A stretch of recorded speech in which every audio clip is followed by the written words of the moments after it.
ስሜ ባንቻለም አላምራ ይባላል። የካ ክፍለ ከተማ ወረዳ 4 ነዋሪ ነኝ። ካንኪ የገመችስ ጥላውን እንጀራ ጀዳማ ከነንጀራዱ የካ አናስ ሰዴቲ። እሺ ስሜ ደጀኔ ነጋሽ ይባላልኝ። የካ ወረዳ 8 ነዋሪ ነኝ። እሺ ስሜ ማዛ ሙሴ ይባላል። የመጣሁት ከየካ ወረዳ 8 ነው። መቃንኮ ተሹመ ባይሳ አብደታን ጀዳማ ከነንጀራዱ አና ዱአ ሰዴቲ። ስሜ ሰነሽ ፈራው ይባላል። የካ ወረዳ 8 ነዋሪ ቤተልሔም እባላለሁ። የመጣሁት የካ ወረዳ 8 ቤተልሔም እባላለሁ። በየካ ክፍለ ከተማ በወረዳ 4 ውስጥ ነዋሪ ሲሆን ስሜ መሰረት ዮሐንስ ይባላል። የካ ወረዳ 4 ነዋሪ ነኝ።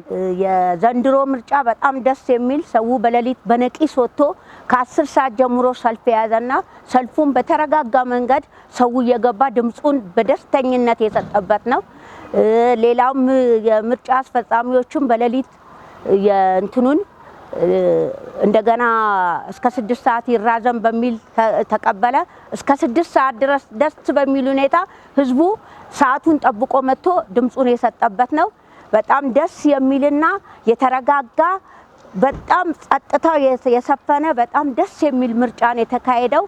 እኛም ደግሞ አሁንም ህዝቡ በተረጋጋ መንገድ የመጨረሻውን የምርጫውን ውጤት በሰላም እየጠበቀን ያለነው።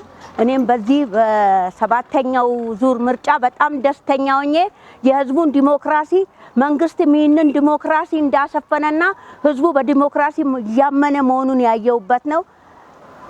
አመሰግናለሁ። ፍለኖ መርሳ ቶርባፋቲ ወልቀበቴ ፍለኖን ታሲፈሜ ባዬ ፍለኖ ናጋ ተስገቢፊ አገስማ ጃላላቲን ዮተው አኒ አካ ደርገጌሳ ቶኮቲ ፓርቲን ፍለቹ በርባዴ ቦሩ ናፍታ ጀዴ ከንያዱ ፍለዴ ጅራ። ምርጫን በተመለከተ ዘንድሮ ምርጫ በጣም መልካምና ጥሩ የነበረበት ይዘት ላይ ነው የነበረው። ነዋሪውም ደግሞ ከወጣት እስከ ነዋሪ ከሌሊቱ 11 ሰዓት ጀምሮ ሰልፍ በመሰለፍ በአግባቡና በሰላማዊ መንገድ ምርጫው የተከናወነበት ሁኔታ ላይ ነው የነበረው ማለት ነው። ወጣትም ደግሞ በስነ ምግባር በታነጸ መልኩ ሰልፉን ጠብቀው እንዲሁም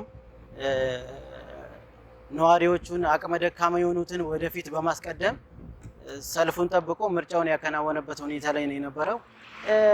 የዘንድሮ ሀገራዊ ምርጫ ከሌላው ጊዜ የበለጠ ጥሩ ነው። እኛም ከሌሊቱ አንግተን መርጠን ከዛ የወረዳው ውጤቱን አይተን እንደገና አሁን ደግሞ ያኛው ትልቁን ውጤት እየጠበቅን ያለ ነው። ደስ ብሎናል። የዘንድሮ ምርጫ በተመለከተ በደስተኛና በነቂስ ህዝቡም ወጥቶ አብረን ተንቀሳቅሰን መርጠናል። ወደፊትም ይሆነኛል ያልኩትን በአግባቡ መርጫለሁ። ከዚህ በኋላ እንግዲህ ውጤት እጠብቃለሁ። ፍለኖን በረከና ባይና ከነማ ገመቺሱዳ አኒስ ከነና ፈየደ ከነና አብደድ ገረፉን ድረት ፍለዴራ እና አልንትን ፍለነሞ አለ ነማ ገመቺሱ ፊ አለ ተስገቢዳን ከን ፍለኔዳ ፍለኖን ኩን ገረፉን ድረት ሞቱማን ከኝን ገርጋራ ጀኒ ወራ ከናብደንዳ ካን ፍለኔ ምርጫን በተመለከተ በህዝቡ ላይ ያየዋቸውን መንትኖች በጣም የሚያስደስት ነገር አይቻለሁ።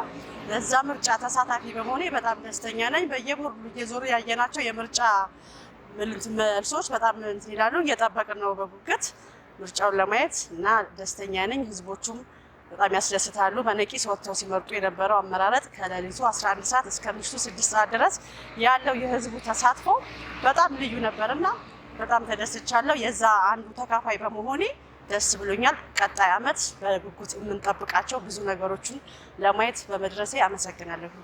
ይህ የአሁኑ ምርጫ በጣም ሰባተኛው ሀገራዊ ምርጫ አስደሳች ደስ የሚልና ሰው በንቃት ወጥቶ የተሳተፈበት መሆኑ በግልጽ የሚታይ ነገር ነው ማለት ነው።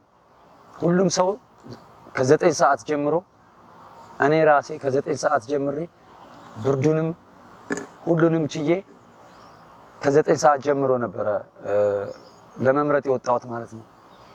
እና ደስ በሚል መልኩ ስነ ስርዓት ይዘው ሰው ተሰልፎ የወደደውንና ያሰበውን ለመምረጥ በራሱ ሰዓት ተነስቶ ሰው አገራዊ ምርጫው ላይ ተሳትፏል ማለት ነው ማህበረሰባችን።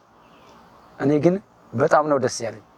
ጸጥ ያለ ሰላም የሆነበት ሰው መርጦ ወደ ራሱ ቤት የተመለሰበት ይህንን በማየቴ በጣም ነው ደስ የሚለኝ ማለት ነው። በሌላ በኩል ያለው ነገር አመቺ ሰው ያየውን ነገር ለመምረጥ የወጣበት ሁኔታ ነው። ይህንን መግለጽ እፈልጋለሁ ማለት ነው። ደስ ይላል፣ በጣም ደስ ይላል። እኔ እንደዚህ እርግጥ ያለ የተረጋጋ ምርጫ አይቼ አላውቅም። ለሶስተኛ ጊዜ ነው አሁን ምርጫ ስሳተፍ፣ ግን እንዳሁኑ የተረጋጋ አይደለም ማለት ነው እና ተመችቶኛል። በጣም ነው ደስ ያለኝ። አሁን ደግሞ የሚቀጥለው ምርጫ ውጤት እየጠበቅን እንገኛለን ማለት ነው። ሰው የመረጠውን የልቡን ሐሳብ ያሰፈረበትን ውጤት ይጠብቃል ማለት ነው እና እሱን እየተጠባበቅኩኝ ነው። እኔ ሌላም ሰው እንደዚህ ይጠብቃል ብዬ ነው የማምነው። በጣም ነው ደስ የሚለው። አመሰግናለሁ። ሰባተኛው ሀገራዊ ምርጫ በተመለከተ ከሆነ እኔ ታዘብኩት ከሆነ ከሌሊት ጀምሮ እስከ ምሽቱ ድረስ ህዝቡ በነቂስ ወጥቶ ምርጫውን አከናውኖ በሰላም ወደ ቤቱ ገብቷል። ምንም ማየት ነገር ያለምንም ኮሽታ ያለምንም እንትና ሁከት ሳይፈጠር ምን ሳይ በሰላም ህዝቡ ደግሞ ህብረተሰቡ ምን እየጠበቀ ነው? ውጤቱን በተስፋ በጉጉት እየጠበቀ ነው አሁን ያለ ነው ማለት ነው። ወረፋ ሰልፍ አልነበረም። ቢሆንም ግን ሰው በትዕግስት ራሱን በማረጋጋት ወረፋውን ጠብቆ በስነ ስርዓት በነቂስ ወጥቶ መርጦ በሰላም ወደ ቤቱ ገብቷል። አጠቃላይ ውጤት ለመስማት በተስፋ እየጠበቀ ነው። ለመራጩ ትልቅ ክብርና ምስጋና ነው ያለኝ። ለምን ምንም ኮሽታ ሳይሰማ ይሄ የተለያየ መረጃዎችን ሳይሰሙ በራሱ ተማምኖ ወጥቶ መርጦ በሰላም በካርዱ ማለት ነው በራሱ ድምጽ ሰጥቶ ወደ ቤቱ መግባቱ በጣም ደስተኛ ነኝ።